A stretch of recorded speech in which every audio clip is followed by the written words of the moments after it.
So we have already understood the decomposition, breaking the problem into small pieces. And then we understood pattern identification. So trying to find out clues to solve that problem.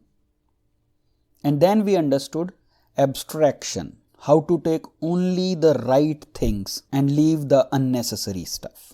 And now we are going to talk about the fourth element of computational thinking, algorithm. Wikipedia says it is a self-contained sequence of actions to be performed. You can understand it as a step-by-step method to perform a task where structured instructions need to be executed in a predefined order. This is important because in computational thinking, we are trying to order the sequence in a manner that computer or a computer scientist can solve. So we need to structure the sequence to find out a solution for a problem. The instructions can be written in two forms, pseudocode and flowcharts. Pseudocode is not a syntax written in a programming language.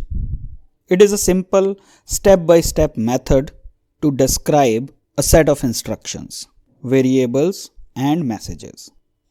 While instructions are usually written in uppercase, variables are written in lowercase and messages are written as sentences.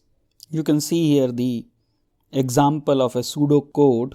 On the other hand, flowcharts can be considered as a diagram to represent a sequence of instructions.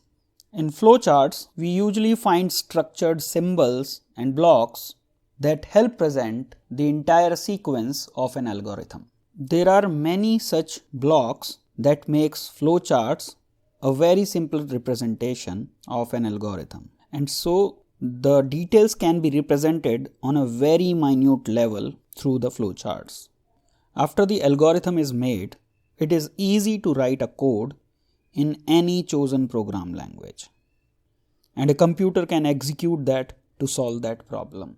You can see this example of a flowchart in which it is being represented that whether a subject will drink the milk or not. And with this example, it should be clear that the programming is not equal to an algorithm.